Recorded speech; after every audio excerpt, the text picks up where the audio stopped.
Suscríbete a nuestro canal Televicentro HN y activa las notificaciones. A todos muy buenos días, digiriendo toda esa información con que hemos amanecido hoy, ese acto terrorista en Nueva Zelanda, 49 muertos, 20 heridos, imágenes dramáticas, espeluznantes de un individuo con un rifle, con una ametralladora, disparando en una mezquita. Así está el mundo. Leía en la prensa española hace algunas horas que una mamá que ya fue detenida mató a sus 2 hijos porque creía estaban poseídos. Imagínese usted. En Honduras, un estadounidense que con un báculo dijo abriría el mar en el Caribe. Esta es la humanidad estresada, en algunos casos desesperada. Son los tiempos difíciles. Pero bien, el tema de hoy en Frente a Frente. El nuevo embajador de Venezuela en Honduras, Claudio Sandoval.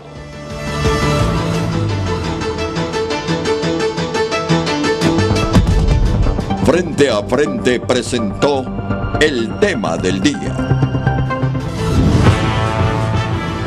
Desde el Centro de Noticias en Televicentro para Honduras y el mundo, a continuación, el foro líder de la televisión en Honduras.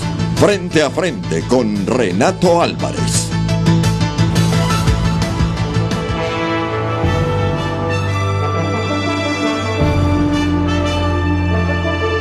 La bienvenida para el embajador venezolano en nuestro país, don Claudio Sandoval. Embajador, es un placer tenerlo.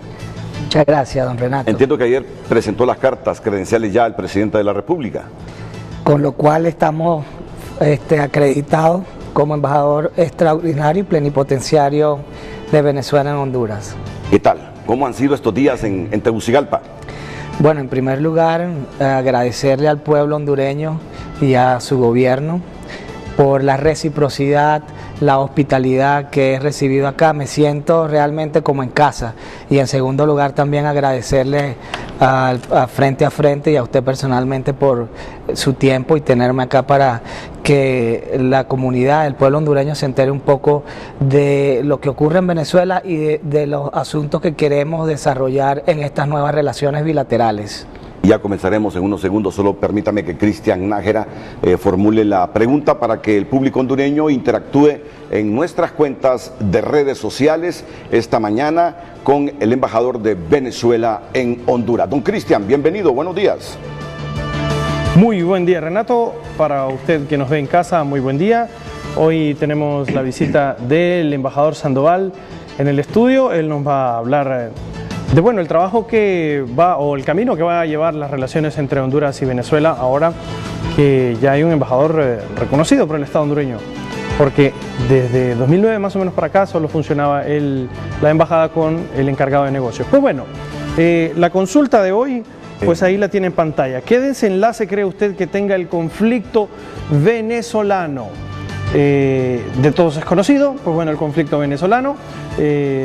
Tenemos al embajador acá, tenemos una nueva hoja de ruta que ha trazado el Estado con el reconocimiento de Juan Guaidó como presidente de Venezuela. Esto cambia los papeles totalmente entre Honduras y Venezuela y bueno, de eso se va a hablar hoy. Ya sabe que tiene las redes sociales, @Frente a Frente HN en Twitter y Frente a Frente HN en Facebook para sus comentarios en relación a lo que declare el embajador Sandoval esta mañana. Y también los mensajitos al 5550. Y los comentarios los voy a traer un poco más adelante mientras Renato desarrolla la plática con el embajador Sandoval esta mañana. Renato. Así es, Cristian, interesante, ya saben ustedes, para formular las preguntas por nuestras cuentas de redes sociales. El presidente de la Asamblea y presidente del país es reconocido por más de 50 países como presidente de Venezuela, Juan Guaidó, y ha nombrado varios embajadores, entre ellos don Claudio Sandoval en Honduras. Voy a iniciar con unas imágenes fuertes que ha publicado hoy la prensa mundial. Nosotros no somos la excepción y me voy a remitir a la versión del periódico español El Mundo. La fiscal Luisa Ortega ha publicado en sus redes sociales 2 fotografías del cadáver de Óscar Pérez, el policía sublevado contra Nicolás Maduro, muerto en enero de 2018 durante el asalto a su escondrijo a las afueras de Caracas. Esa evidencia no deja ninguna duda que lo ocurrido con Óscar Pérez y su grupo es un crimen de lesa humanidad, denunció Ortega, estrecha colaboradora de Hugo Chávez, que fue destituida ilegalmente al mostrar su desacuerdo con la embestida de Maduro contra el Parlamento. Además de las 300 imágenes que asegura poseer, la fiscal exiliada en Bogotá enviará como prueba a la Corte Penal Internacional de La Haya un informe forense que certifica la ejecución de este grupo de venezolanos a manos de funcionarios y paramilitares que sirven a la tiranía. Redacta el periódico El Mundo de España. Vemos el Twitter de Luisa Ortega Díaz. Imágenes fuertes, dice: enviaré en los próximos días las víctimas de la masacre del Junquillo y del sitio del suceso. Esa evidencia no deja ninguna duda que lo ocurrido con Óscar Pérez y su grupo es un crimen de lesa humanidad.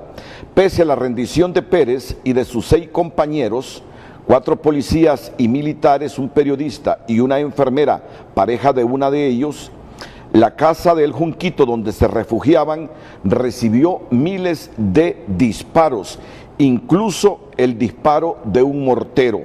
Durante varias horas Pérez y sus compañeros subieron videos a las redes sociales, tanto de los ataques como de las negociaciones. El informe realizado por el Parlamento detalló que todos ellos presentaban disparos en la cabeza y el pecho. Tal y como siempre lo afirmamos, Óscar Pérez fue ajusticiado, ha añadido la diputada Delsa Solórzano, quien estuvo al frente de la investigación. Las imágenes que estamos viendo, las 2 imágenes, constatan los balazos en la cabeza y el antebrazo de Pérez, quien se dio a conocer al mundo durante las protestas de 2017. El joven, quien había protagonizado una película avalada por la policía, también era piloto de helicópteros. En su primera acción sobrevoló con un aparato el Tribunal Supremo de Justicia y lanzó una granada de sonido. Más tarde apareció en un par de marchas opositoras, siempre rodeado del misterio. Con su grupo también tomó un cuartel de la Guardia Nacional sin ocasionar nunca una víctima mortal. Orden cumplida, afirmó Maduro en televisión tras conocer la noticia del ataque contra el grupo rebelde. Les digo que cada grupo que armen y financien para traer el terrorismo les va a tocar el mismo destino, amenazó el hijo de Chávez. También tenemos pruebas contundentes de que las 2 personas de colectivos paramilitares chavistas que murieron durante el hecho fueron asesinadas por sus compañeros del FAES, las Fuerzas Especiales de la Policía, quienes ONG de Derechos Humanos acusan de actuar como brigadas de la muerte. Quienes ejecutaron la masacre por órdenes de Nicolás Maduro, sentenció la fiscal Ortega. Ahí vemos el cadáver de Óscar Pérez y las fotografías que ha divulgado la exfiscal Ortega. Parte de la problemática de Venezuela, embajador. Sí, bueno, brevemente también quería enviar un mensaje de solidaridad al pueblo de Nueva Zelanda por los hechos ocurridos.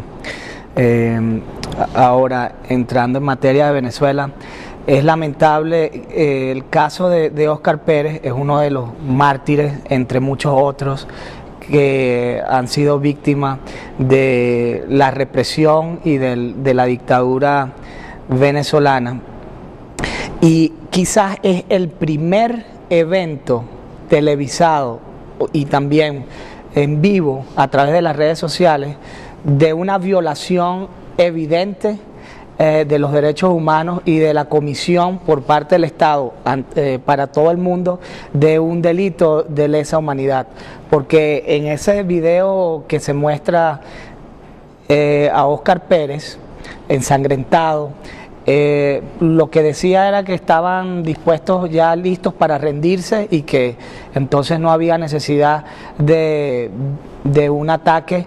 Y lo que se vio ahí fue el uso desproporcionado del Estado, como bien usted reseñó, incluso uso de morteros.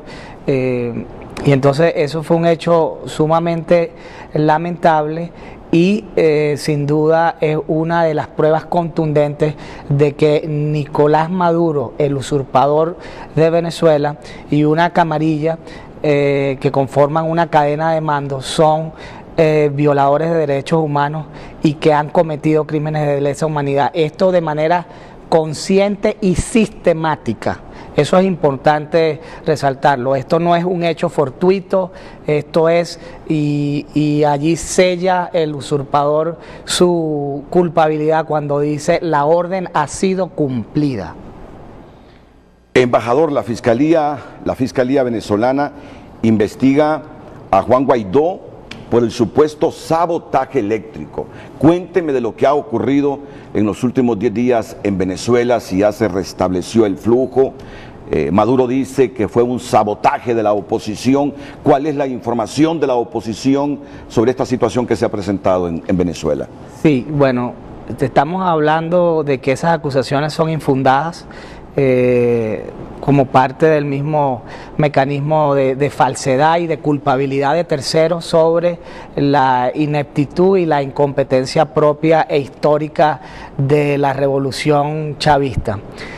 Incluso hay otro culpable según esa narrativa oficialista, y es que entonces el imperio norteamericano, Estados Unidos, estaría detrás de un ataque cibernético cuando es imposible que eso ocurra porque no están conectadas esas turbinas de esa manera, con conectividad digital.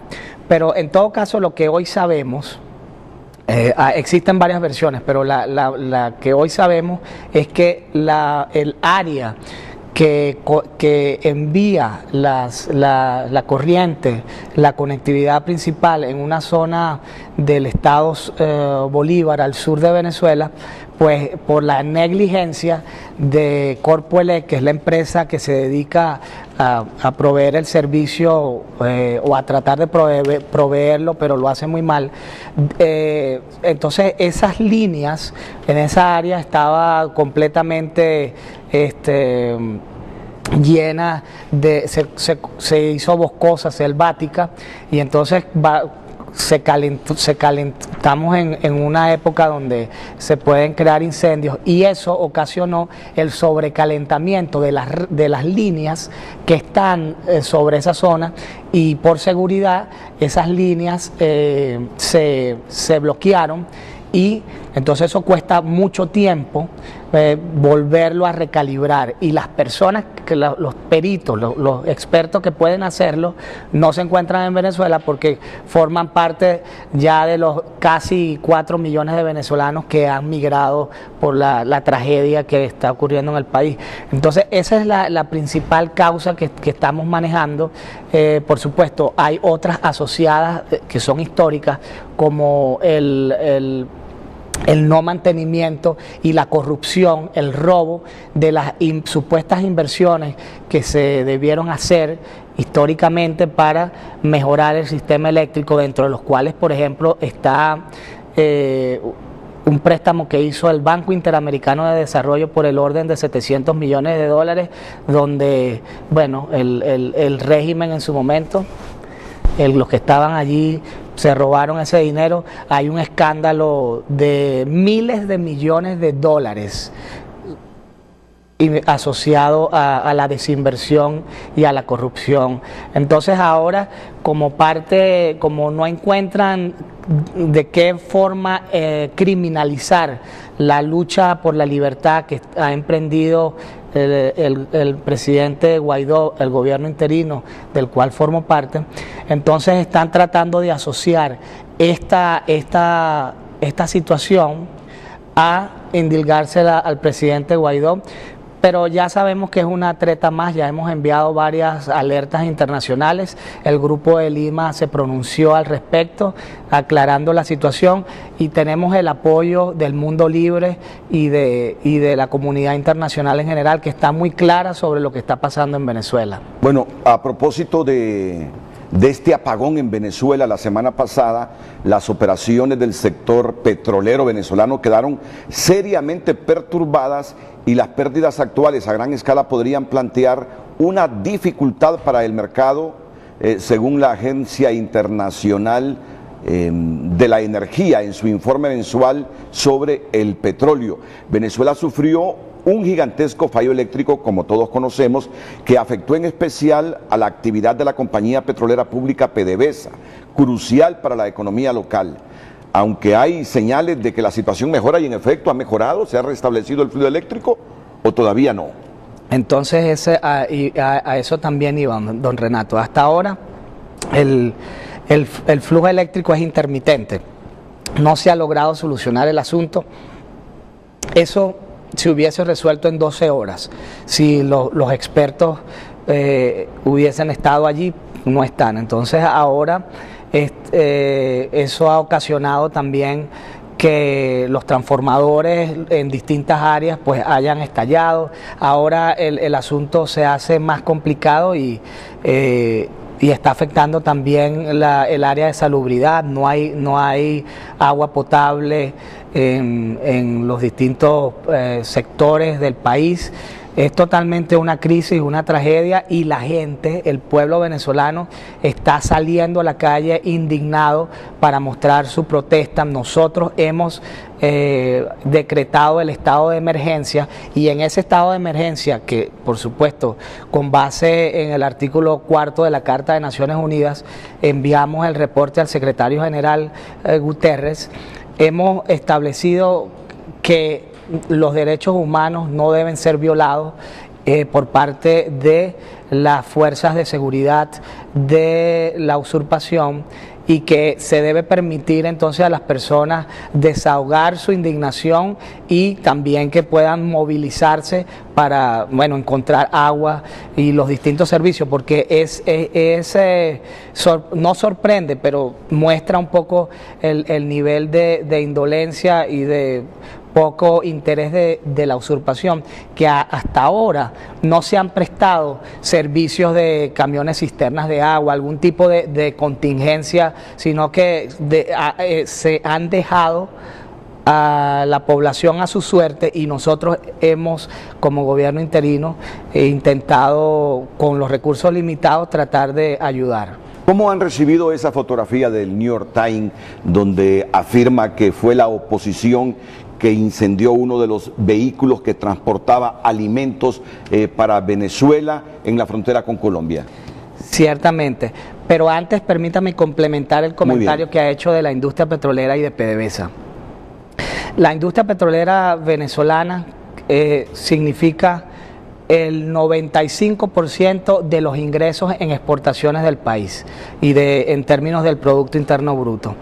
Y eso significa que actualmente con la producción en decadencia, estamos hablando que hoy en día hay unos 700, 600 mil barriles diarios de producción.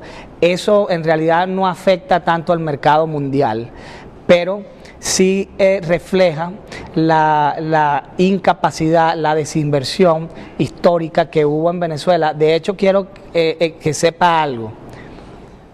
El régimen de Venezuela siempre culpa a alguien externo sobre los males que ellos han creado. Pero en el caso de Petróleos de Venezuela, la estatal petrolera venezolana, no pudieron encontrar un chivo expiatorio, y entonces la culpa, la responsabilidad se la achacaron a personajes de la misma revolución, en cabeza de quien fuera el presidente en su momento, Rafael Ramírez, y unos tecnócratas que últimamente estuvieron allí a cargo de esa empresa, como Eulogio del Pino y Nelson Martínez.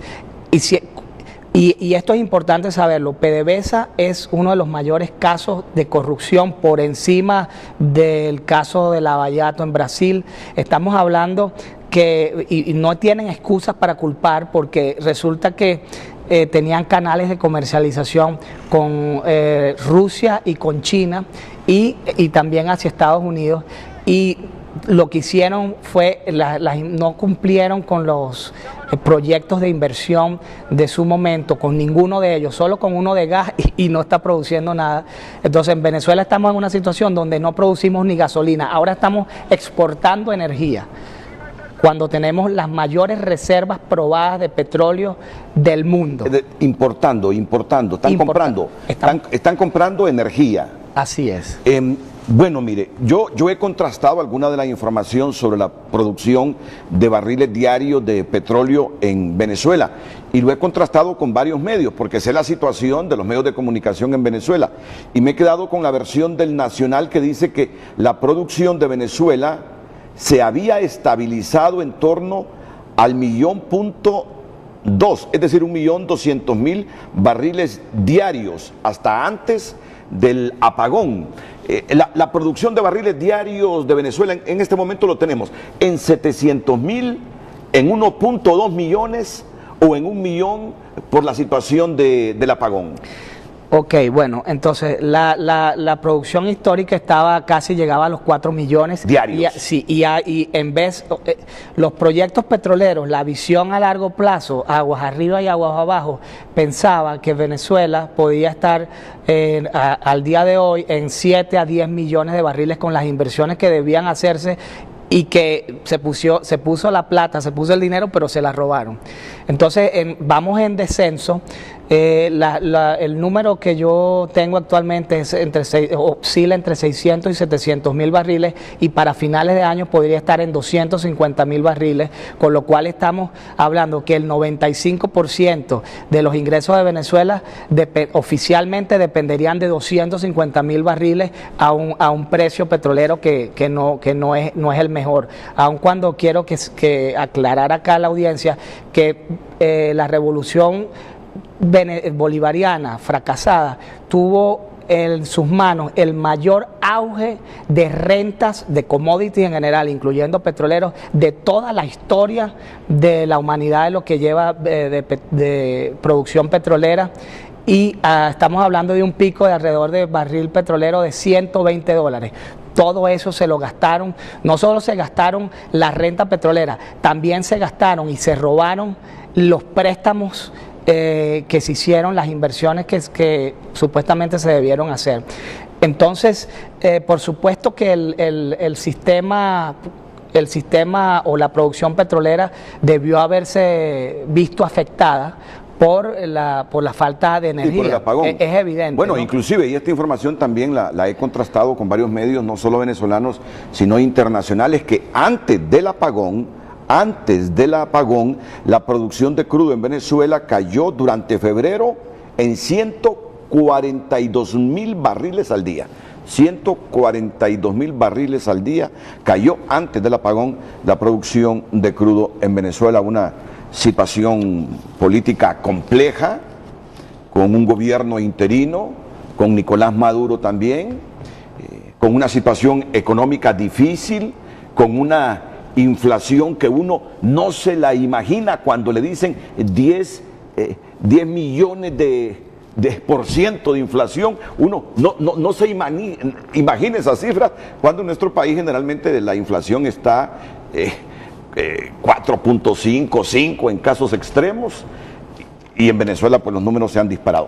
Miren, hay muchas cosas que hablar con el embajador Claudio Sandoval, así que yo espero que usted también participe con sus preguntas. Me dice Crista que la gente está escribiendo, yo tengo las mías, vamos a alternar inmediatamente después de la pausa comercial.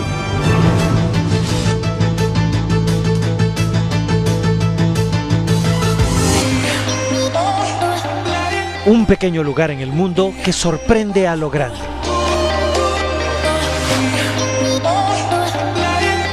Un paraíso marino que enamora al mundo. Una belleza natural en suelo catracho. Cayos Cochinos en Frente a Frente. Viernes 22 de marzo, 7 de la mañana, por Canal 5. Ya regresamos a Frente, gracias a Corporación YAR, con el nuevo Kia Sportage 2020. Kia, el porte del tráfico, es presentado por Banco de Occidente. Apoyando al pequeño de hoy, hacemos el grande del mañana. Es viernes y el tránsito vehicular está intenso en muchas arterias de Tegucigalpa, San Pedro Sula, bulevares, calles, como lo estamos viendo graficado ya con la plataforma satelital Waze. Y vamos a acercarnos entonces para mostrar los puntos de interés. Vehículos circulando a 6 kilómetros por hora. Están casi varados frente al Country Club, en el Boulevard Fuerzas Armadas, y observamos también fuerte actividad en Comayagüela. Tanto la segunda como primera avenida están saturadas de vehículos. Líneas fuertes también en rojo intenso, tránsito pesado en todo este sector de la avenida República de Chile. Movemos la plataforma para mostrarle otro sitio de interés frente a la colonia El Reparto. También hay alertas de tránsito vehicular muy cerca del sector del Rincón, puntos que están complicados. Observamos líneas de vehículos en rojo en el Boulevard Centroamérica, cruzando con el Boulevard Suyapa hacia la avenida Luis Bográn, y de fuerte el congestionamiento, por supuesto, en los Boulevards Kuwait, Fuerzas Armadas, 9 kilómetros por hora en todo este bulevar frente al aeropuerto Toncontín, el Boulevard Económica Europea. Y San Pedro Sula también está mostrando congestionamientos en sus bulevares y avenidas. Estamos pues siguiendo la pista de tránsito vehicular pesado en el Boulevard del Norte, donde ya se reportó un accidente vial, lo mismo en el anillo periférico de Tegucigalpa, también para ir haciendo una relación de 2 accidentes viales esta mañana. Así estamos, y esta información usted la recibe con inmediatez para que salga pues con mayor confianza a la calle ya con esta información y saber cómo sortear estos flujos intensos de vehículos circulando por las calles. Información presentada por Banco de Occidente, apoyando al pequeño de hoy, hacemos el grande del mañana. El reporte del tráfico fue presentado por Banco de Occidente. Apoyando al pequeño de hoy, hacemos el grande del mañana.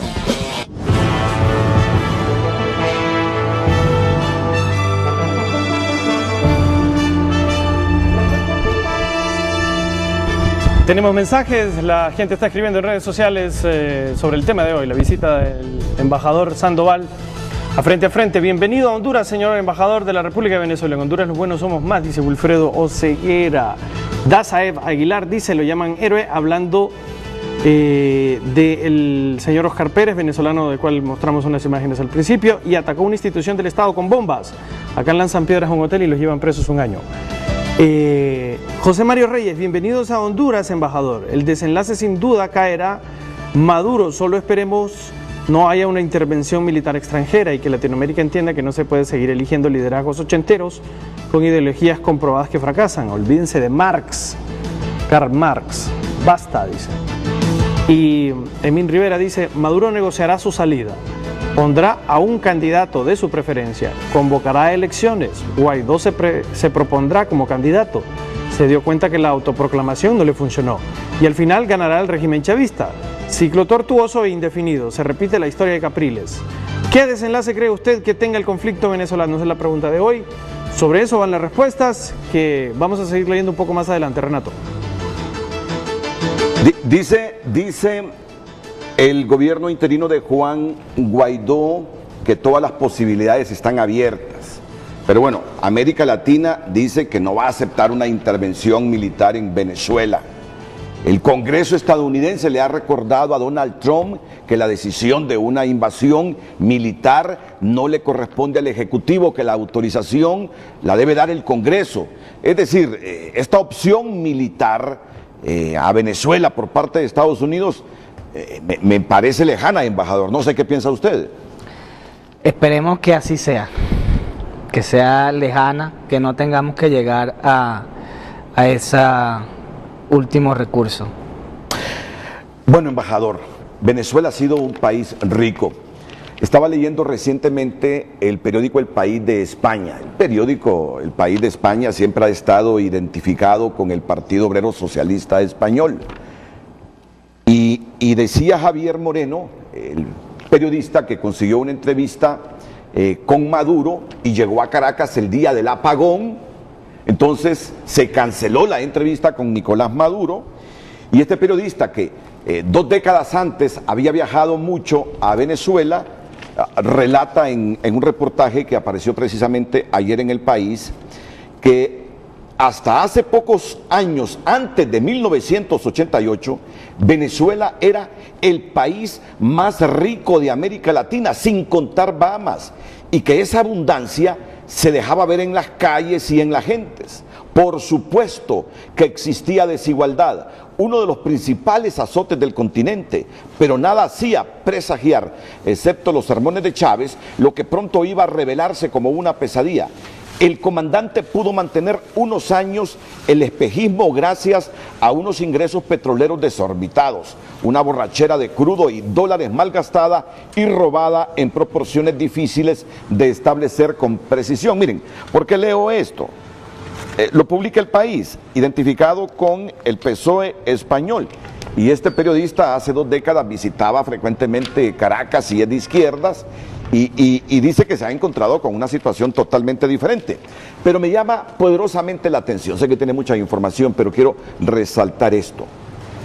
La pobreza y la desigualdad se redujeron en Venezuela en los primeros años de Hugo Chávez. Este es un debate que lo hemos mantenido aquí permanentemente en Frente a Frente. Informes de la Comisión Económica para América Latina, CEPAL, nos ha indicado la reducción de esa pobreza los primeros años en el gobierno de Hugo Chávez.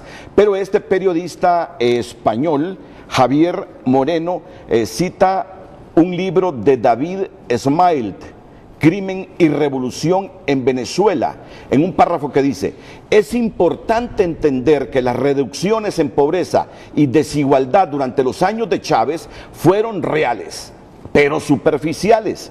Mientras que los indicadores de ingresos y consumo mostraron claros avances, los marcadores de pobreza estructural más difíciles de modificar, como la calidad de la vivienda, los barrios, la educación o el empleo, permanecieron mayormente inalterados. Me llama poderosamente la atención porque este ha sido un debate permanente en el reconocimiento de la reducción de la pobreza en Venezuela en esos primeros años de Hugo Chávez.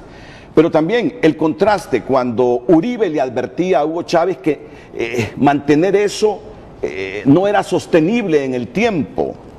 Y me encuentro con este párrafo en el libro Crimen y Revolución en Venezuela de David Smailt, que dice: es importante entender y reconocer que las reducciones en pobreza y desigualdad durante los años de Chávez fueron reales, no fueron ficticias. Lo certificó la Comisión Económica para América Latina, CEPAL, pero superficiales. Y aquí entramos a profundizar en el tema. Mientras que los indicadores de ingresos y consumo mostraron claros avances, los marcadores de pobreza estructural más difíciles de modificar, como la calidad de la vivienda, los barrios, la educación o el empleo, permanecieron mayormente inalterados.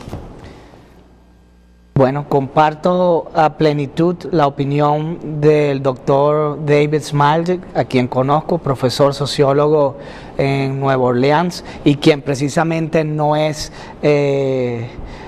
pro oposición. Usted ha dicho una palabra clave y vamos a dejarnos de cuentos acá. Ciertamente hay que reconocerlo. Los primeros años de la revolución chavista fueron fructíferos o fueron acertados desde el punto de vista social. Hubo bastante inclusión social. Pero como señala usted y como señala el doctor Smailt, el problema es un problema de sustentabilidad. No fue sostenible ese proyecto y fracasó.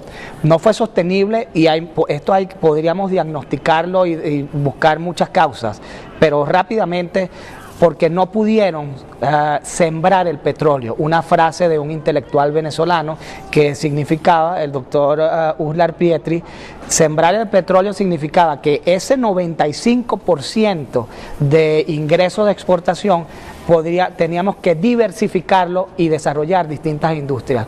Acá se hizo al país más rentista de lo que era, se dependió más del petróleo y entonces en el 2014, ya posterior ya esto venía en decadencia y voy a compartir algunos datos con usted, pero ya a partir del 2014, de julio del 2014, cuando bajan más del 60% los precios petroleros, pues entonces evidentemente una economía sustentada en su 95% del Producto Interno Bruto en petróleo, entonces quiere decir que toda esa asistencia social que se prestó inicialmente y que ya venía en decadencia, pues no pudo seguirse, mantenerse.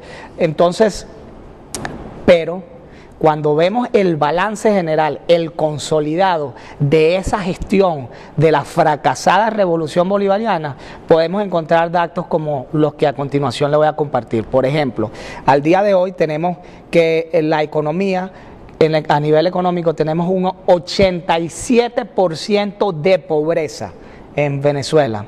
Estamos hablando de un 60% de pobreza extrema, cuando en 1996 la pobreza estaba en el orden del 50, poco más del 50%. Entonces compare cuando la revolución se instala en Venezuela en el año 1998. Estamos hablando que llega con un índice de pobreza bastante alto, por encima del 50%, pero la revirtió hasta un cierto punto y luego la exacerbó al dato que le estoy diciendo, de 50, al margen de 50 a 60, estamos hoy al 80% de pobreza.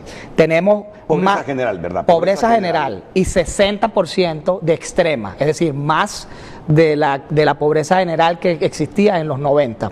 Tenemos también, como parte de ese legado de la revolución, más de la mitad de la población registró pérdida de 11 kilos de peso en lo que va de periodo 2018 de 2019, porque en Venezuela existe una hambruna sistemática debido, por supuesto, a la escasez de alimentos.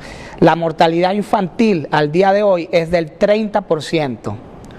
La mortalidad materna es del 65%. Esto es una barbaridad. Estamos hablando que es un aumento superior al del año 2015, que es el año cuando decidieron no publicar más este tipo de reportes porque, bueno, no se iban a autoflagelar, ¿no? Entonces, por cierto que las cifras económicas, los datos económicos, macroeconómicos de Venezuela no son publicados por el Banco Central desde hace muchos años.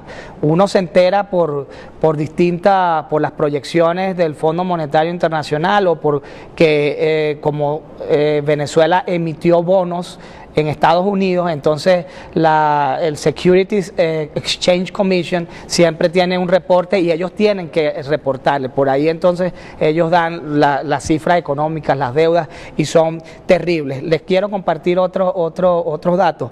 Al día de hoy, el 88% en el área de medicamentos escasea en Venezuela. El 71% de los hospitales tiene fallas operativas. Y estamos hablando de que hay 3.4 millones de migrantes y refugiados, es decir, el 10% de la población, y la Organización de de Naciones Unidas, la ONU, no es un dato arbitrario que se nos ocurrió a nosotros, a mí o al gobierno interino.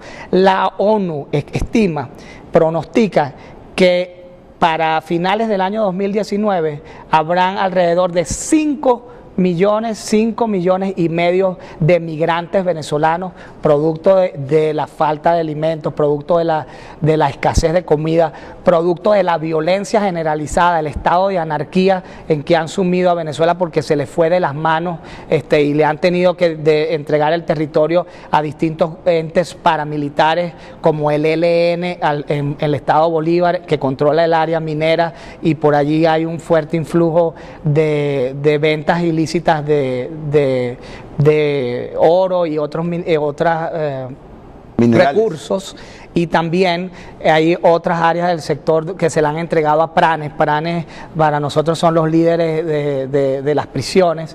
Entonces eso ha causado violencia generalizada, y el otro tema es que también la gente está huyendo por la violación masiva, y es evidente el caso de Cúcuta, ya lo vamos a tocar. No quiero que se piense que estoy huyendo al tema que preguntó sobre el camión. La pregunta sobre la fotografía del New York Times, que acusó a la oposición de haber quemado un vehículo que transportaría alimentos por la frontera colombiana hacia Venezuela, Sí, entonces eso es lo que quería resaltar sobre el tema de Cúcuta, y luego puedo elaborar en relación con su comentario. Es que allí se vio en vivo y directo ante el mundo, se quitó definitivamente la careta, la máscara, el régimen, para violar derechos humanos sin ningún pudor. Y eso es una de las razones, aunada a los crímenes de lesa humanidad, por las cuales vamos a tener, ojalá esto y estamos trabajando para que esto no ocurra, parar este flujo migratorio de los 5 millones que podrían estar migrando, saliendo de Venezuela a finales del 2019. Ahora, en relación con el tema de la quema del camión, sobre eso no hay nada definitivo, existen muchas versiones. Yo quiero traer dos perspectivas en relación con esto. La primera perspectiva es que lamentamos que un medio de comunicación en Estados Unidos, por el odio, la rencilla que tienen a nivel doméstico con una administración específica, entonces haya llegado al punto, y esta es una visión personal, haya llegado al punto de prácticamente tratar de lavarle la cara a un régimen que a todas luces y en todas partes del mundo se conoce como violador de derechos humanos. Entonces ese es un punto, y no debemos ser inocentes porque todas las líneas editoriales de todos los periódicos están asociadas también a una agenda política e ideológica que se respeta. Aquí yo no estoy emitiendo valoraciones de juicio sobre esto, lo que quiero decir es que no se trata de un reportaje inocente para exponer simplemente una verdad, sino que se trata de un reportaje hecho para atacar domésticamente a una administración de gobierno, y para ello entonces se usa, como repito, estas imágenes. Ahora bien, esa es la primera perspectiva. La segunda perspectiva es que existen otros videos donde el asunto no queda claro, y aquí hay que recordar dos factores fundamentales. El primero de ellos es que nosotros hemos venido padeciendo del problema de los infiltrados, es decir, de las personas que desde la dictadura se unen aparentemente a las filas para crear violencias en las protestas pacíficas y criminalizarlas. Entonces, desde esa perspectiva, nosotros también podemos decir que esa persona a quien se ve, según ese reportaje, lanzando unas bombas Molotov, esa persona pudo haber sido perfectamente un infiltrado que quiso calentar esa protesta, cuando lo que queda en evidencia ante el mundo es que nosotros no tenemos armas, de que nosotros somos pacíficos. Si nosotros no lo fuéramos, en Venezuela desde hace rato estuviéramos padeciendo una guerra civil, así de simple, y hubiésemos también lanzado tiros y al otro lado, porque en Cúcuta eso fue lo que ocurrió, que la violencia vino del lado de las hordas de la revolución fracasada, que usó a grupos paramilitares, allá los llaman colectivos, y también utilizó, y esto es nuevo al parecer, al menos para mí, presos, personas privadas de libertad como muros de contención y para reprimir y para violar derechos humanos de los venezolanos. Entonces lo que no hay que perder de vista aquí es que esa violencia, esa quema que ocurrió del camión es porque hay un bloqueo de unas personas, de un régimen usurpador que crea esa situación. Y finalizo con esto. Uno de los puntos importantes que se demostraron en Cúcuta es que quien bloquea la ayuda humanitaria y la entrada de medicina, de comida para la población venezolana, no es el imperio, no es el gobierno interino, no es ningún factor externo, es el mismo régimen usurpador. Es el embajador de Venezuela en Honduras, Claudio Sandoval, en su primera entrevista en el país, después que ayer presentó cartas credenciales al presidente de la República, Juan Orlando Hernández. Voy a retomar este tema, sin olvidarme que también hay otros temas que los conversaré con él. A mí me interesa esos primeros años de Chávez y la reducción de la pobreza certificada por la Comisión Económica para América Latina. Pero también me interesa indagar por qué se desplomó la economía venezolana, profundizar Porque usted puede ser simpatizante del socialismo del siglo XXI, usted puede ser simpatizante de las izquierdas, usted puede ser simpatizante de Cuba, pero hay una realidad económica que afecta a la población ahí en Venezuela que le hace preguntarse qué pasó ahí. ¿Por qué si Chávez comenzó con mucha inversión social, reduciendo la pobreza, al final, qué le pasó a Venezuela? Hay algunos que dicen ineptitud y corrupción. Bueno, usted puede discrepar de esas dos cosas. Yo le invito para que se comunique con nosotros, nos envíe los mensajes a través de nuestras cuentas redes sociales. ¿Por qué se derrumbó la economía venezolana? ¿Por qué aumentaron los pobres y la pobreza extrema? ¿Comparte usted que la ineptitud y la corrupción? Los dejo ahí con estos insumos para reflexionar sobre un país complejo con una situación sumamente difícil. Dice Juan Guaidó que hay mucho miedo en las Fuerzas Armadas, mucha persecución, porque hay un sector en el mundo que cree que si no es con la intervención militar, el régimen de Maduro va a perdurar, que las Fuerzas Armadas es lo único que sostiene a Nicolás Maduro. ¿Qué cree usted? Reflexione. Estas preguntas para el embajador Claudio Sandoval después de la pausa comercial aquí en Frente a Frente.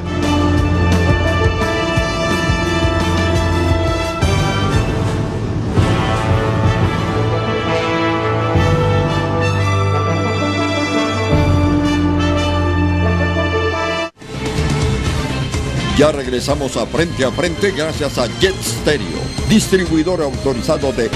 Continuamos con Frente a Frente gracias a Banco Atlántida. Abre tu cuenta o incrementa tu saldo y participa por muchos viajes.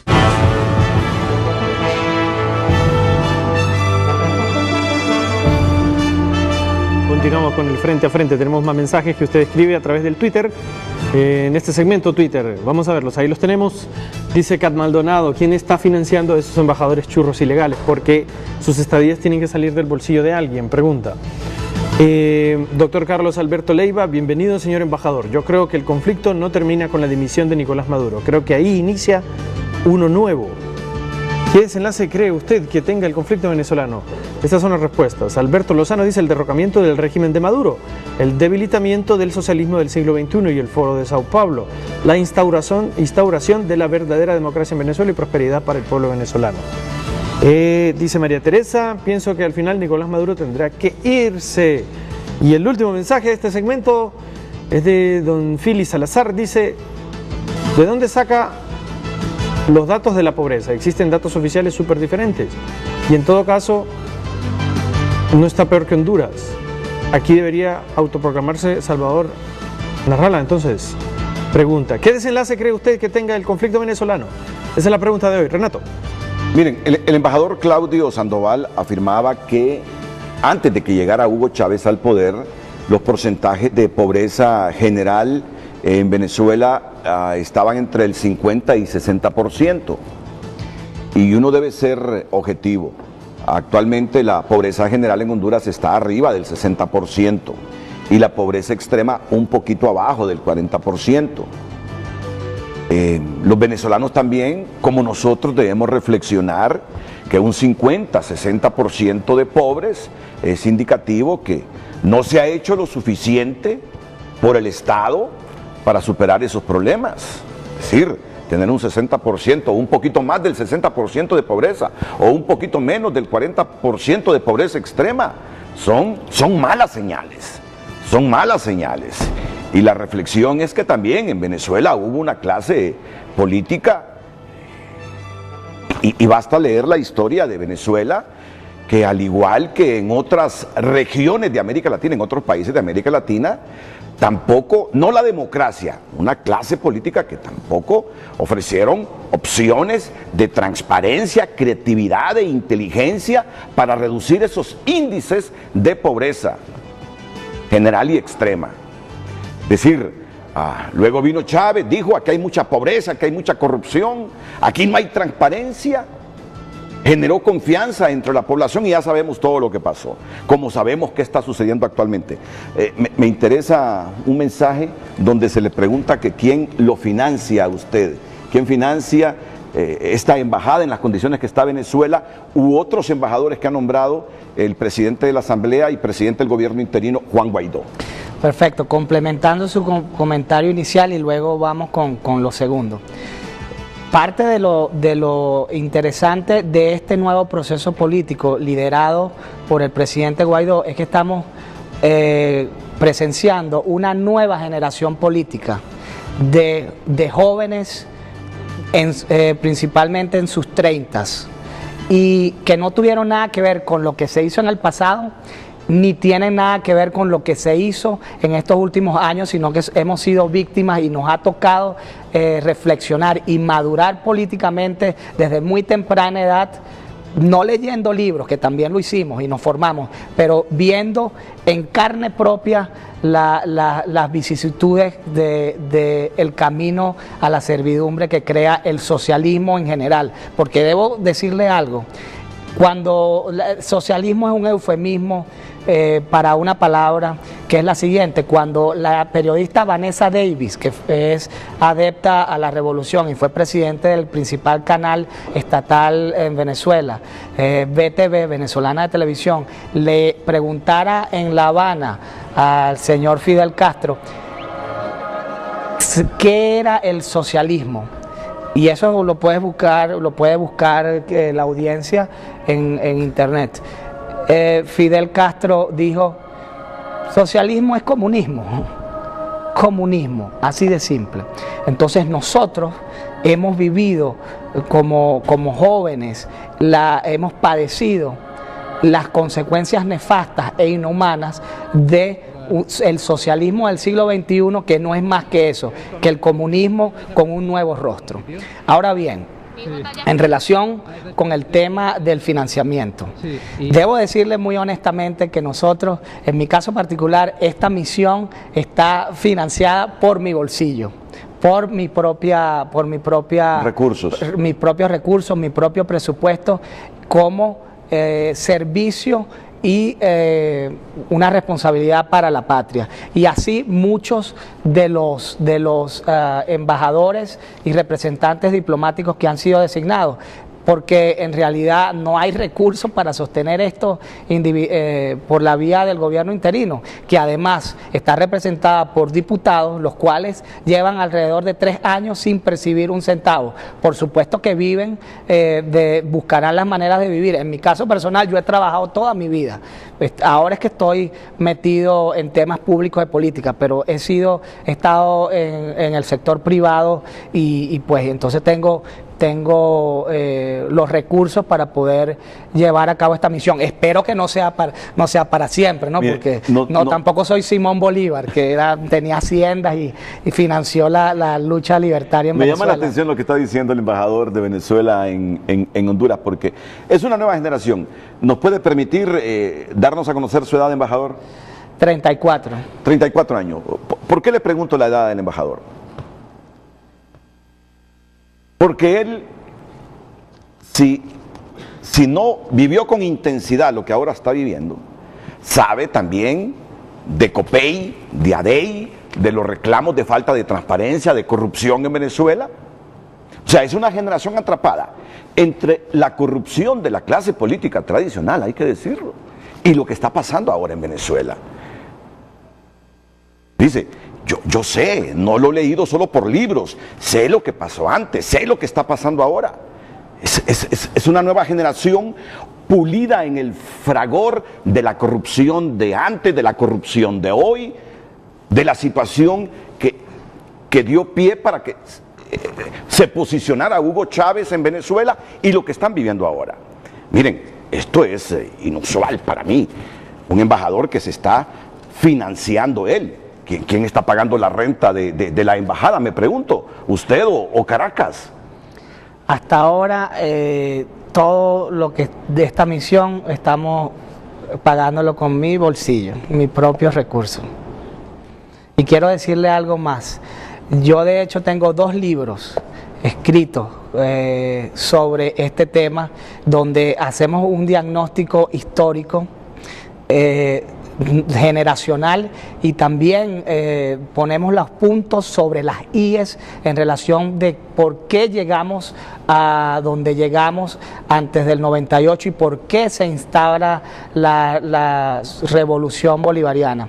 Y en relación con su comentario antes del último negro, en relación de por qué falló, ¿por qué fracasó la revolución bolivariana? Yo quiero retomar, quizás especificar un poco más la causa fundamental. Y como le digo, es el rentismo petrolero. Ellos ya lo han reconocido. Después del 2014, ellos dijeron que tenían que ir hacia el estado post-rentista. Porque este es un tema de números, los números no fallan. Mire, le reitero a su audiencia, si tenemos una economía que subsiste a través del 95% de sus ingresos petroleros de exportación, y esa producción, en lugar de ir creciendo históricamente, como le dije, hacia los 7, 10 millones de barriles diarios, se estancó y eventualmente comenzó a decaer durante incluso el periodo de las administraciones del difunto Chávez. Aunado a la caída de los precios del petróleo, entonces tenemos que el Estado eventualmente va a colapsar. ¿Y por qué colapsa? Porque el gran problema de la revolución chavista es que, si bien fue inclusiva a nivel social, destruyó el aparato productivo de Venezuela, destruyó al sector privado. Exprópiese, muy común esa frase, salía el presidente Chávez en video, y instauró un sistema paternalista, asistencialista, donde en lugar de enseñarle a la gente a pescar, solo le dio el pez. E incluso hay una frase de Héctor Rodríguez, que fue vicepresidente de Venezuela, y decía: nosotros quizás, palabras más, palabras menos, nosotros quizás no vamos a educar al pueblo, porque una vez que se eduquen se van a convertir en escuálidos.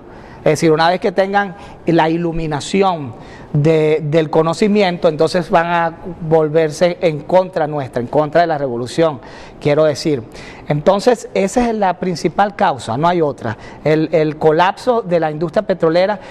Y esto es importante aclararlo, porque desde la narrativa de la dictadura, la culpa de todo esto, el factor, es una supuesta guerra económica externa y del mismo sector privado. Pero cuando entendemos los números macros, que el 95% depende del petróleo, y como ellos ya han reconocido que la industria petrolera fue colapsada por ellos mismos, entonces ese argumento de la guerra económica se cae por su propio peso, porque por supuesto que hay fuerzas adversas que, en su deseo de no perecer como el sector privado, pues dan la lucha para promover la propiedad privada y la libertad, pero a eso también lo llaman la guerra económica. Hay otros factores, también hay un sistema de tipo de cambio que se llamó CADIV, y eso ha tenido todos los diversos nombres, le cambian el nombre, pero la estructura es la misma, y se calcula, allí se robaron alrededor de 60.000 millones de dólares. Hay una caja negra en el Banco Central donde se robaron alrededor de 70.000 millones de dólares. En Venezuela se produjeron más de 1 millón de dólares. Estamos hablando, en otros términos, de 1.2 trillones de dólares en renta petrolera, y todo eso se diluyó. En algunos casos, usted lo ha dicho, sí se invirtió al pueblo, se le dio algunas facilidades, pero como le digo, eso se hizo insostenible. Esos son pañitos de agua tibia para calmar una fiebre. Usted no puede calmar una fiebre si no es con antibióticos y con estructura. Quiero añadir una información para toda la audiencia nacional e internacional. Ayer jueves, el Departamento del Tesoro de Estados Unidos anunció que extendió la fecha de vencimiento para que Citgo Petroleum Corporation pueda mantener sus operaciones en el mercado norteamericano y cumplir así con los compromisos de largo plazo. Citgo Petroleum Corporation forma parte de Petróleos de Venezuela, PDVSA, empresa que está sancionada por el gobierno de Estados Unidos, por lo que los beneficios que se obtengan no podrán ser entregados a Nicolás Maduro. Esta extensión autorizará por más tiempo las actuales operaciones de Citgo, al tiempo que prohibirá que cualquier beneficio regrese al régimen ilegítimo de Nicolás Maduro, dijo un portavoz del Tesoro en un comunicado, según la agencia internacional de noticias Reuters. La licencia que permite a la empresa operar tiene una autorización de 18 meses que se renueva automáticamente de forma mensual. Así está la situación. Todos los recursos que pueda generar Citgo es para pagar sus compromisos, pero menos para que le sirvan esos recursos a Nicolás Maduro. Bueno, de tal manera que hoy me he encontrado aquí en el set con algo, yo digo, insólito. Creo que de los embajadores acreditados ante pueblo y gobierno de Honduras, el embajador de Venezuela, don Claudio Sandoval, es el único que financia con su propio presupuesto la renta de local donde funciona la embajada y el presupuesto de la embajada para mantener la parte administrativa. Miren ustedes, es una generación de jóvenes venezolanos que cuando llegó Hugo Chávez al poder, en el caso de él que tiene 34 años, cuando llegó Chávez al poder, usted solo tenía 14 años, Sí. Es decir, usted ha vivido lo de Adey, lo de Copey, usted ha vivido lo de Hugo Chávez, lo de Nicolás Maduro. Es una generación curtida por el sol que a fondo entiende la realidad de ese país. Quiero decirle algo, que a lo mejor esto me va a costar mucho, me va a generar algún costo político, pero estamos aquí honestamente porque el pueblo hondureño tiene que saber cosas. En el año 92 ocurre el golpe, la intentona golpista de Chávez, fracasada y en contra de la democracia. Pero en esa época se jugaba mucho, estaban de moda la antipolítica, porque se veía que el sistema puntofijista, que es el que nace del año 58 y llega hasta el 98, de la partidocracia, un sistema de dos partidos, Adey y Copey, ese sistema venía colapsando y parte de las, digamos, las salidas que ocurrieron sobre ese sistema fue esa intentona golpista, pero la gente estaba obstinada, estaba cansada de los niveles de corrupción y pobreza. Sí, de desconocimiento o de invisibilización del pobre. Y entonces, en ese momento, en el año 92, surge este personaje y se hace popular. Y así como hoy hay niños que afortunadamente se disfrazan del presidente Guaidó para los carnavales, yo fui uno de los que le dije a mi madre que me quería, y desafortunadamente, y fui de unos tantos miles que se disfrazaron en ese febrero de carnavales con militar, con un trajecito militar. Porque, ¿por la intentona de Hugo? Sí, yo era un niño, pero eso eran las cosas que pero igual, resentía los males de la política tradicional. Sí, era como era lo que se veía, entonces yo me disfracé de militar en esa época, ¿no? Entonces, pero esa es una anécdota para un poco hacer entender de que ciertamente esto, lo que ocurrió, este desastre, no es algo que ocurrió sencillamente por tú sabes, ipso facto, sino que eso tiene una razón de ser, eso tiene un caldo de cultivo y ahí llegamos. Quiero aclararle, hasta ahora yo recién llegué a Honduras, todavía no estamos en temas de financiamientos de residencias, esa parte no la hemos tocado, es importante que se aclare porque entonces después va a salir más tarde, no, que usted está diciendo que la residencia y que usted está financiando la residencia y la residencia no existe y tal. No, yo estoy financiando lo que es mi estadía, así es. Y finalmente, en relación del por qué fracasó el proyecto bolivariano, allí hay otros elementos fundamentales. Estamos convencidos que una vez que se desploma el sistema económico por producto del colapso de PDVSA, la dictadura comenzó entonces a trabajar en lo que se llama la pobreza inducida, conscientemente como mecanismo de control social, es decir, empobrecer a la población para entonces fortalecer el sistema asistencialista paternalista que le comentaba. Y eso se ve, es decir, para chantajear a la población de apoyo por comida. Y eso lo vemos en los CLAP.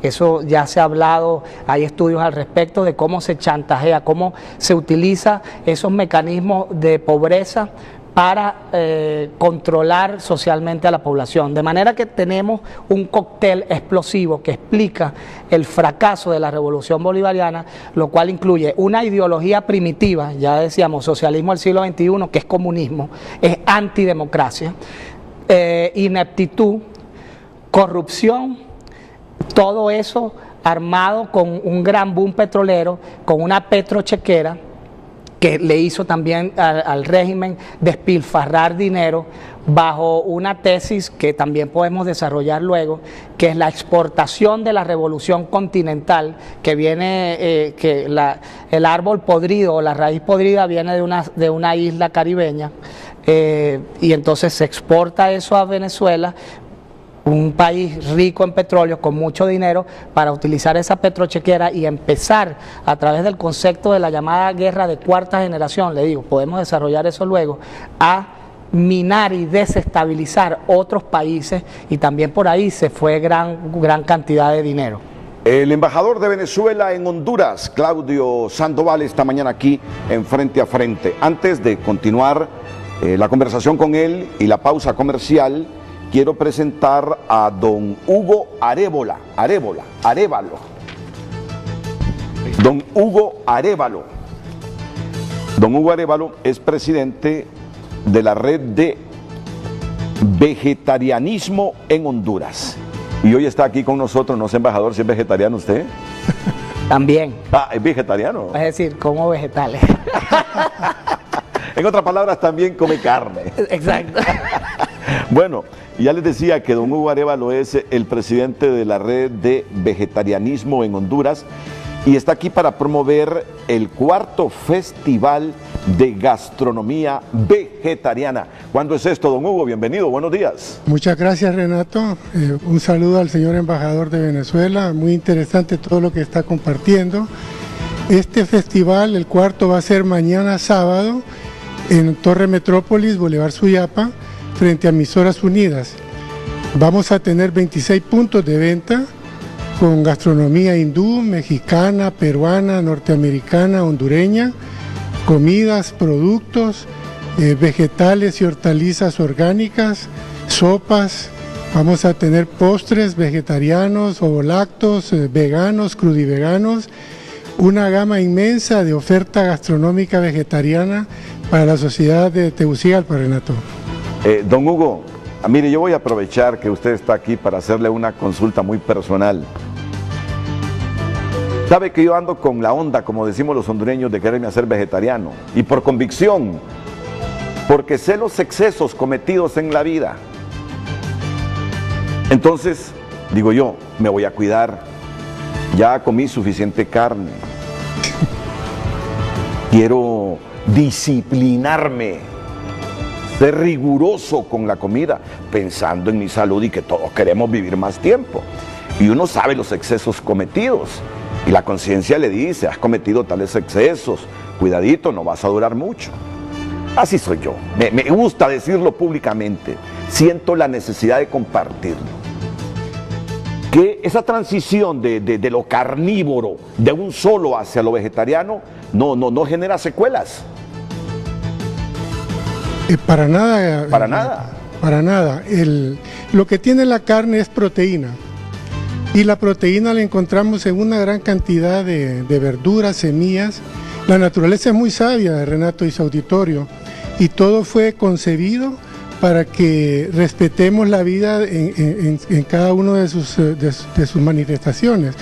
El principio fundamental del vegetarianismo es el respeto por la vida, de todo lo que está en el planeta, la vida humana, la vida animal, la vida vegetal. Así que no necesitamos consumir carne animal para que nuestro cuerpo y nuestra salud esté óptima.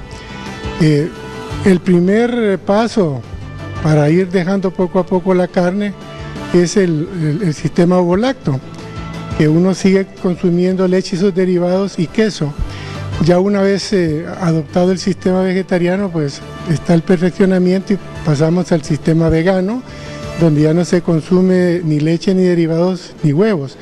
Incluso dentro de los vegetarianos tenemos grandes debates como el consumo de la miel, que para los veganos es de un proceso animal y para los ovolactos el origen es el polen. Y ya sabemos el gran papel que representan las abejas en la reproducción. Muy bien. De los vegetales. Me va a dejar su número, pero que quiero que sea mi maestro y que me oriente cómo hacer la transición, don Hugo. Con mucho gusto. Eso y créame, Renato, me agrada. Créame que la comida vegetariana es deliciosa. El sábado, mañana lo pueden probar. Usted no va a sufrir. Piensa que los vegetarianos comemos feo. No, comemos delicioso. Pastas, de todo tipo de comida. Muy bien, muy bien, muy bien. Entonces el evento del cuarto Festival de Gastronomía Vegetariana es mañana sábado, ¿verdad? Repítanos la dirección, por favor, don Hugo. Mañana sábado a partir de las 11 de la mañana hasta aproximadamente 5 de la tarde, Torre Metrópoli, Boulevard Suyapa, frente a Emisoras Unidas. Los esperamos. Ahí en el primer nivel. En la plaza que está entre los edificios adentro. En la plaza de Torre Metrópoli. 26 puntos de venta de todo tipo de comida y productos. Mencióneme algunas comiditas que vamos a encontrar ahí porque, no, mañana tengo viaje, estaré en el interior del país. Pero bueno, luego yo me comunico con usted. ¿Qué tendremos mañana ahí de comidas vegetarianas? Mañana vamos a tener sopa, vamos a tener alitas de pollo vegetarianas, vamos a tener hamburguesas, vamos a tener hot dogs. Vamos a tener nachos. ¿Hot dog de qué? De chorizo vegetariano. Chorizo vegetariano de soya. Si yo no le digo a usted que es vegetariano, piensa que es de carne. Soya, sí, parece carne, sí. Vamos a tener sopa, vamos a tener panes vegetarianos, veganos, pero deliciosos. Vamos a tener comida árabe, comida hindú. En fin, Renato. Muy bien. De que me dé una hora para describirle todo lo que vamos a vender. Bueno, pero podemos tener un programa de vegetarianismo más adelante. Por supuesto. Claro, así que nuestra secretaria nos anota el teléfono de don Hugo, nos comunicamos con don Hugo porque quiero que se convierta mi maestro para esta transición. Cuente con de eso. La carne hacia lo vegetariano. Muchas gracias, don Hugo. Muy amable. Ha sido un placer. Por algo lo puso Dios esta mañana. Saber a cuánta gente ayudó hoy que dice, tiene razón este señor, yo también quiero cuidar mi salud. Muy bien, vayan a este evento a partir de mañana. Seguiremos hablando sobre la economía, sobre la situación compleja, sobre la pobreza en Venezuela, sobre esas causas que han originado esa problemática de los últimos 18, 20, 22 años en Venezuela, uno de los países más ricos de América Latina. Uno no entiende América Latina, no entiende América Latina. En los 50, Argentina era como la séptima economía mundial. ¿Por qué no fue sostenible con toda la riqueza? Brasil es novena, décima economía emergente en el mundo.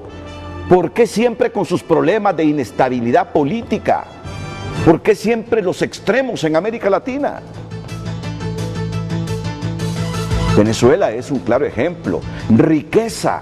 ¿O es que acaso los países que producen petróleo no pueden diversificar su aparato productivo?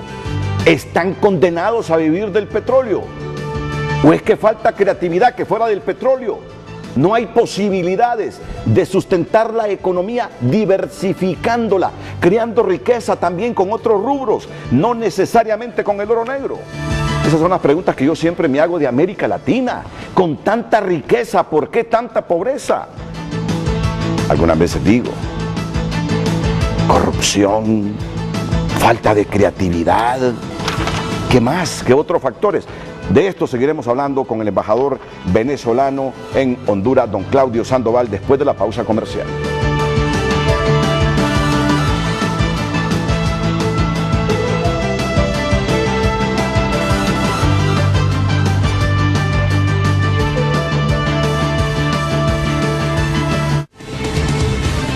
Ya regresamos a Frente gracias a Bancredomatic. Para hoy hacemos el grande del mañana. Por cortesía de Banco de Occidente, seguimos monitoreando el tránsito vehicular y esto es lo que tenemos en San Pedro Sula. Más temprano les mostrábamos Tegucigalpa, ahora corresponde el turno a San Pedro Sula, el Boulevard del Norte, altamente congestionado frente a CIP Río Blanco. Es fuerte el congestionamiento y frente a estos centros comerciales, pasando por el puente del Río Blanco. Y nos vamos a otro punto, el segundo anillo periférico ya pasó de rojo a anaranjado, entonces aquí hay una mejoría, es moderado.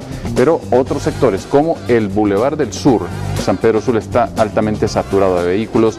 Mire esta cola intensa desde Chamelecón, y esto tiene que ver justamente por un accidente vial, 9 kilómetros por hora, varados esta cantidad de vehículos en el Boulevard del Sur hasta Hondú Café. Ahí es la génesis de esa colita fuerte y repito que tiene que ver con este accidente vial. Mientras Tegucigalpa sí está a esta hora de la mañana, en las cercanías del Estadio Nacional ha mejorado, pero hay una fluctuación de vehículos.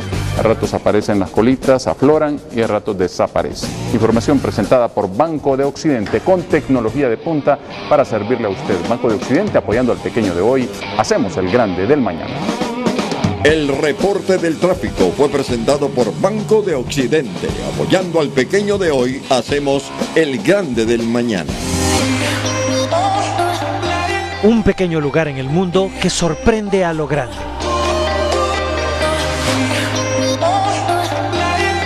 Un paraíso marino que enamora al mundo. Una belleza natural en suelo catracho. Cayos Cochinos en Frente a Frente. Viernes 22 de marzo, 7 de la mañana, por Canal 5. El líder.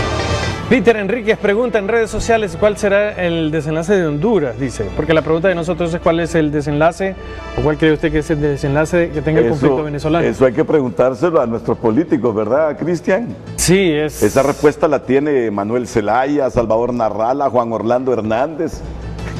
No sería una pregunta para nosotros acá, pero bueno, es una pregunta que queda ahí. Mucha gente se la hace y se la están haciendo mucho, hay gente en redes sociales esta mañana. Denis Nájera dice: el socialismo del siglo XXI no es coherente con la realidad. Anticapitalista, socialista y férreo defensor de los pobres. Así se autodenominaba Hugo Chávez Frías y murió con una fortuna de 1.800 millones de dólares. Socialismo igual a comunismo igual a pobreza. En Honduras no lo permitimos, dice. Mauricio Lara: un modelo socialista fracasado, inviable, en un país petrolero empobrecido. Se violenta el Estado de Derecho, las libertades, etc. Me gustaría un programa que hablara del conflicto hondureño, porque estamos tan atrasados en todo. Viva la libertad. Y Donald Funes dice: las relaciones de apoyo internacionales son esenciales para salir de una dictadura.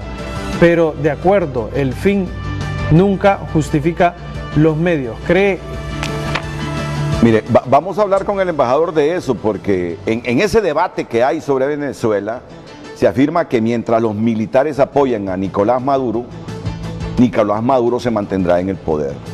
Juan Guaidó ha dicho que hay mucho miedo en las Fuerzas Armadas, mucha persecución. Intervención militar es la opción que América Latina no solo no desea, no quiere, sino que ha advertido a Estados Unidos. Intervención militar en Venezuela, no. Eso lo han dicho muchos gobiernos en América Latina. El mismo Congreso le está advirtiendo a Trump: tú no eres el que decide si se interviene. Eso tiene que pasar por la autorización del Congreso. Por eso es que es compleja la situación de Venezuela, ¿no? ¿Cómo? ¿Cuál será el desenlace en Venezuela? Por eso la pregunta. ¿Cuál cree usted será ese desenlace? Sobre estos temas y sobre la realidad de América Latina, ¿por qué con tanta riqueza somos tan pobres? Seguimos hablando después de la pausa comercial con el embajador Claudio Sandoval y de que Cristian termine con los mensajes. Señor Nájera. En un solo momento.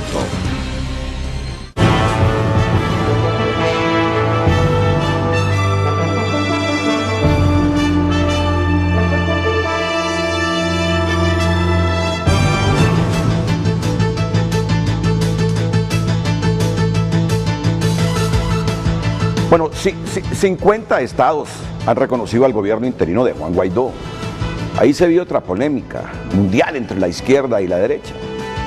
El verdadero presidente electo por el pueblo, dicen unos, es Nicolás Maduro. y otros defienden todo el procedimiento para que 50 estados reconozcan ahora como presidente del gobierno interino de Venezuela a Juan Guaidó. Ese es un debate mundial, eso no solo es aquí, eso es un debate mundial. De hecho, ¿cómo se siente representando a Juan Guaidó en Honduras el embajador Claudio Sandoval? Pues muy orgulloso de representar en primer lugar al pueblo venezolano, ¿no? Y refrescar la imagen de Venezuela como una nación de demócratas, aunque existe una pequeña minoría, un grupúsculo que quizás no llegue al 10% de la población que aún apoya un proyecto fracasado, pero el 90%, el 85% y el 90%, según los estudios más serios, indican que los venezolanos están en contra del usurpador y somos demócratas. Entonces, en esta nueva labor, pues estamos muy orgullosos de representar al gobierno interino, que además es legítimo, y eso hay que aclararlo en relación con su comentario inicial. Quiero tratar de ser un poco pedagógico. En Venezuela, el 10 de enero ocurrió lo que se denomina popularmente un vacío de poder. Ese vacío de poder deviene de un proceso electoral el 20 de mayo del 2018 que no fue avalado por ningún organismo internacional importante, incluyendo la Unión Europea, y por una gran cantidad de países de la comunidad internacional, sobre todo los países democráticos que compiten democráticamente. Habrá otros países que no son democráticos y pues quizás apoyen cualquier tipo de elección. Estas no fueron lo que en la literatura se denomina elecciones competitivas. Y de paso, esas elecciones no debieron se tenían que realizar en diciembre del año 2018. Habida cuenta de que legal, constitucionalmente, no hubo elecciones, sino una simulación, entonces el puesto hay una falta absoluta de la presidencia, y de acuerdo con nuestra Constitución, el artículo 233 y otros más, taxativamente expresan que asume la presidencia en ese vacío de poder el presidente de la Asamblea Nacional, que en esta ocasión le corresponde al presidente interino Juan Guaidó. Esa es la razón, esa es la naturaleza de la legitimidad constitucional del presidente interino, pero también hay una legitimidad moral que es la del pueblo en su mayoría, y lo vemos en las calles apoyándole. Y hay un punto que leía en uno de los tweets que también es impreciso aclarar. El presidente encargado, Juan Guaidó, no se autoproclamó. Y los constitucionalistas hondureños van a estar de acuerdo con este tema, que es una cláusula, un conocimiento básico de derecho constitucional. Las normas constitucionales son autoejecutivas, es decir, ellas operan ipso iure, de pleno derecho, y esa norma constitucional no requiere que el presidente Guaidó se juramente. Al decir que el presidente de la Asamblea Nacional queda como juramentado como presidente encargado, ya esa es una norma donde no requiere alguna solemnidad específica. El 23 de enero, el presidente Juan Guaidó lo que hace es que de manera popular asume frente al pueblo ese mandato constitucional, lo asume de viva voz, no era necesario, pero ya lo había asumido a nivel constitucional. Eso creo que podemos seguirlo debatiendo, pero está claro a nivel legal. Embajador Claudio Sandoval, ¿cómo visualiza a futuro las relaciones Fuerzas Armadas Nicolás Maduro? Pues mire, nosotros estamos en un proceso de intento de punto de quiebre de esa relación entre la Fuerza Armada y la usurpación o los usurpadores, porque definitivamente ese es el factor, ese es el principal sostén de esa dictadura, y la relación va a depender de nosotros como gobierno encargado, pero también y fundamentalmente, y hay que ser responsables, del pueblo venezolano. Nosotros estamos haciendo nuestra parte y estamos incentivando, estamos moralizando la lucha por la democracia y la libertad en Venezuela. Pero para llegar a ese punto de quiebre también de la Fuerza Armada, es decir, punto de quiebre que le quiten la lealtad conveniente, porque no es una lealtad ideológica, sino de dólares principalmente, para que del alto mando militar, porque el resto de la Fuerza Armada está en la misma situación precaria que los venezolanos del mundo civil. Para que eso ocurra, quitarle la lealtad o romper esa relación, es necesario la presión del pueblo en las calles.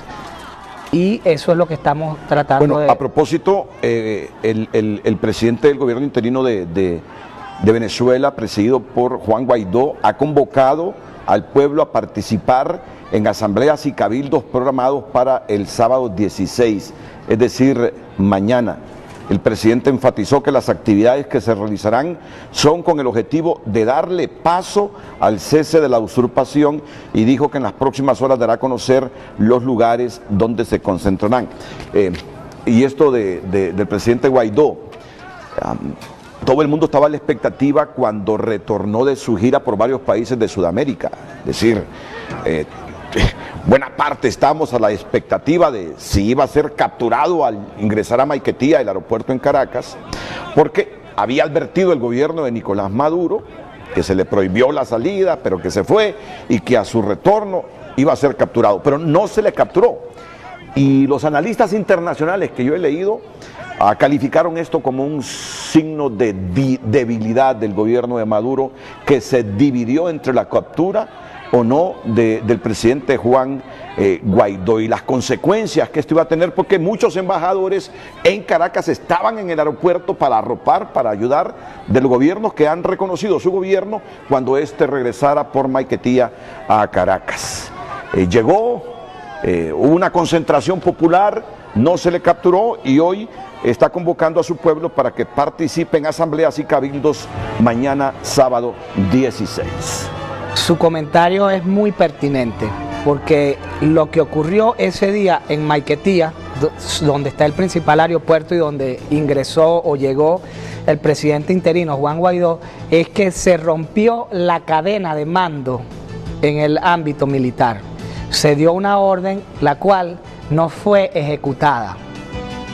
Entonces, esas son el tipo de cosas que nosotros hemos estado provocando, pero necesitamos que esa ruptura de la cadena de mando sea más sustantiva, sea de una vez por todas.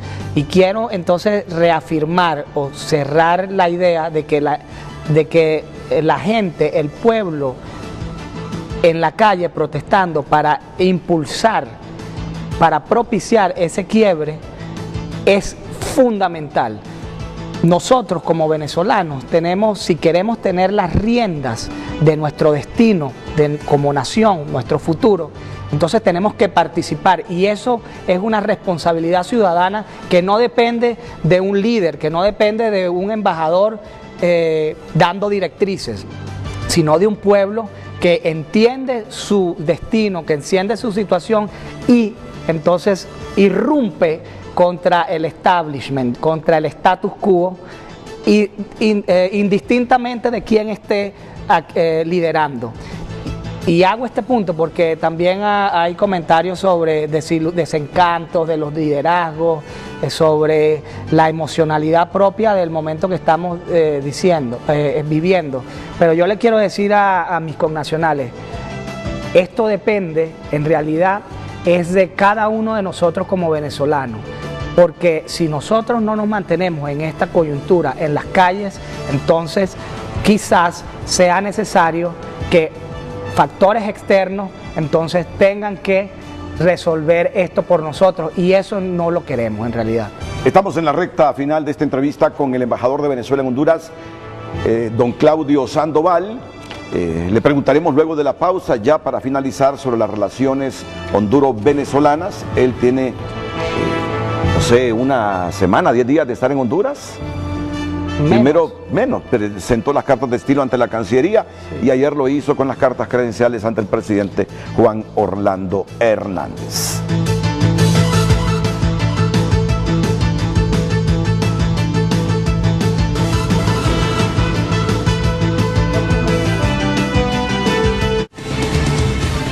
Frente gracias a Aguas de San Pedro, creciendo juntos.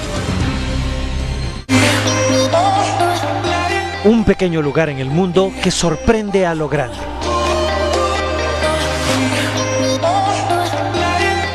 Un paraíso marino que enamora al mundo. Una belleza natural en suelo catracho. Cayos Cochinos en Frente a Frente. Viernes 22 de marzo, 7 de la mañana, por Canal 5, el líder. Así a las últimas preguntas. Estamos en la recta final del Frente a Frente con el embajador venezolano en Honduras, don Claudio Sandoval. ¿Qué momento vive en las relaciones de Honduras y Venezuela? Partiendo del Grupo de Lima, donde está Honduras con otros países analizando y tomando decisiones en función de la situación en Venezuela. Pues mire, las relaciones bilaterales Honduras-Venezuela, Venezuela-Honduras están en su mejor momento, tal como tuiteaba el día de ayer el excelentísimo presidente Juan Orlando Hernández con ocasión de la entrega de los credenciales.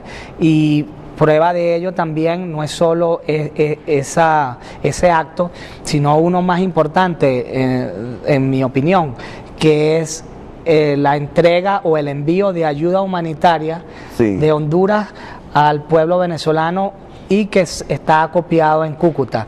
Nosotros no nos cansaremos de agradecer por ese gesto tan importante, 2 toneladas divididas entre alimentos y medicina. Ese alimento sigue en Cúcuta, ¿no? Sí, eso está acopiado allí hasta que podamos entonces hacerla ingresar a Venezuela. Entonces, esas son muestras concretas de cómo se está fortaleciendo este relanzamiento de las relaciones, y hay otras cosas más que hemos discutido y que usted y la audiencia, el pueblo hondureño, se irá enterando oportunamente. ¿Qué ha sido de López Capriles y de todos esos líderes de la oposición venezolana, de María Corina, embajador? Pues ellos están alineados frente al gobierno interino. Y quiero también destacar los logros, lo que hemos logrado en estos tan pocos días. El 10 de enero es un hito histórico porque entonces acaba la legitimidad de origen del usurpador, pero ese hito histórico permite ver un antes y un después. Antes del 10 de enero la oposición estaba totalmente dividida, incluyendo estos liderazgos que usted ha mencionado. Antes del 10 de enero la oposición no tenía un líder único, un cacique, digamos. La oposición antes del 10 de enero no tenía un apoyo internacional más allá de un acompañamiento moral. Y antes del 10 de enero la oposición no tenía apoyo popular en las calles. Evaluemos después del 10 de enero, ya no somos oposición, somos un gobierno interino con un líder concreto, ya no estábamos divididos, está todo aglutinado en torno a ese líder, tenemos también gente en la calle apoyándonos, moralizada, y después del 10 de enero el acompañamiento internacional no es solo moral, también se ve en gestos concretos como la ayuda humanitaria y el acto que ha hecho Honduras y los demás pueblos de la comunidad internacional. Un mensaje que recibimos nos dice que no respondió a la pregunta de la fotografía del New York Times. Él habló de que habían infiltrados para provocar el desorden. Eso fue lo que dijo el embajador Claudio Sandoval. Asumimos que usted rechazó que fuera la oposición que hubiese incendiado ese vehículo con alimentos. Porque es que no fue la oposición. En todo caso ya habría un juego de palabras, y si que sea la oposición, entonces son los usurpadores que son ahora oposición, porque el gobierno interino somos nosotros ahora. Embajador, entiendo que usted salió forzadamente de Venezuela también. Cuéntenos un poquito de su historia en toda esta lucha de la oposición por sacar del poder a Maduro. Perfecto, bueno, puedo decirle que a grosso modo fui secuestrado por las Fuerzas de Seguridad del Estado, el SEBIN en su momento, y entonces interrogado, una detención incomunicado que llaman. Para hacer el cuento corto, policía malo, policía bueno, me dijeron que yo estaba conspirando en contra de la revolución, que era un contrarrevolucionario. El policía bueno entonces me dijo que me tenía que ir del país, y el policía malo me dijo que me iban a matar. Entonces, evidentemente, ya después de tantas presiones, esta sí fue como que la final, ese secuestro, y me fui desterrado, pues un exilio forzoso. O sea que usted a asumir este cargo no vino desde Caracas. No, yo tengo desde el año 2016 desterrado en el exilio forzoso, y eso tiene otras aristas, pero quería, como este es el último segmento, quería reforzar que en el ámbito institucional el tema del socialismo del siglo XXI es pernicioso en Venezuela y en donde quiera instalarse, porque es parasitario.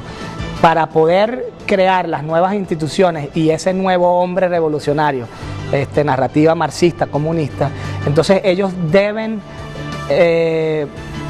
totalmente colapsar y derrumbar las instituciones existentes para crear las nuevas, las instituciones socialistas, que son totalmente perniciosas para el Estado. Y en este caso lo que vemos es que el Estado, el socialismo del siglo XXI se ha convertido en una amenaza regional y también, es decir, no solo hemisférica, sino también internacional, porque lo que se ha instaurado en Venezuela es un narcoestado, un estado mafioso, y la amenaza viene en que operan con narcotráfico, desestabilizan gobiernos, otros gobiernos en otras regiones, tienen células de terrorismo islámico, tienen células de terrorismo y guerrillero colombiano, ELN y FARC, y también operan ilícitamente para lavar dinero a través del sistema financiero, para defraudar el sistema financiero, en este caso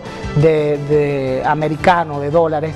Entonces todo esto es un cóctel, repito, explosivo, que nosotros estamos en la obligación moral e histórica de hacerla conocer en todas partes, y en este caso particular al pueblo hondureño.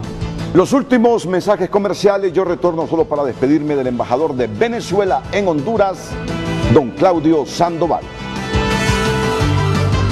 ¿Necesitas construir? La Arachi Compañía es el mejor lugar. Embajador, muchas gracias por estar con nosotros esta mañana aquí en Frente a Frente.